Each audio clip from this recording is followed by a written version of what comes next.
On peut aussi s'interroger sur le sujet de l'intégration et de la mauvaise image de l'immigration islamique et des musulmans ou de l'islam généralisée à travers le monde occidental. Si ce sujet fait débat, si même on débat de leur niveau d'intégration contrairement à d'autres communautés, c'est peut-être qu'il y a une raison. D'ailleurs, si quelqu'un, parce que quelqu'un pourrait m'objecter, il se balade à Belleville, sur Paris, pour ceux qui ne connaissent pas, un quartier où il y a beaucoup de population sino-vietnamienne, chinois, après tout, on ne s'interroge pas sur leur degré d'intégration et de volonté de s'intégrer, parce que quelqu'un pourrait me dire, ils ont l'air d'être qu'entre eux, parler leur langue, etc.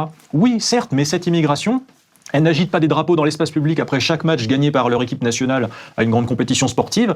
Leurs enfants, ils les laissent pas traîner dans les rues le soir. Ils sont pas surreprésentés dans les statistiques de délinquance ou de criminalité. Quand ils agressent pas à 10 contre 1 en se filmant et en annonnant les slogans religieux de leur religion. Ils ne font pas de revendications à l'école et ils ne demandent pas des temples religieux à la gloire de leur divinité. Quand il y a des militantes féministes qui se filment dans de harcèlement de rue, plus souvent ça va se passer avec certaines populations et rarement avec des populations d'origine sino-vietnamienne. Leurs enfants travaillent très bien à l'école, etc., etc. Donc, bizarrement, même si peut-être, ça se trouve, ils se mélangent même moins, si je puis dire, à la population autochtone que des populations islamiques, ou en tout cas, je ne sais pas, mais le fait qu'ils ne posent aucun problème dans la plupart des problématiques et des sujets que je vous ai cités, fait qu'on ne s'interroge même pas sur leur degré d'intégration. Mais en l'occurrence, l'intégration et les problèmes d'intégration supposés, suspectés, et ces défis que l'islam pose à l'Occident, en Europe, etc., c'est pas seulement des sujets photogéniques comme par exemple la délinquance, la criminalité, le terrorisme, les revendications à l'école et aux entreprises, ce qui est mesurable statistiquement.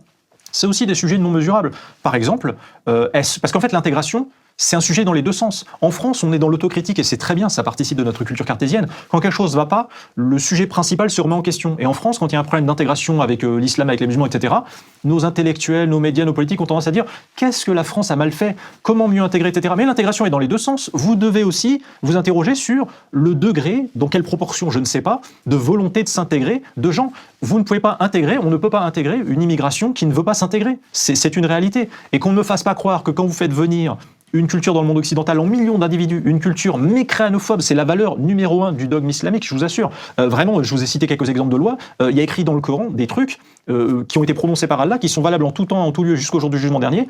Les musulmans ne doivent pas, selon Allah dans le Coran, avoir des amis non musulmans, alliés non musulmans.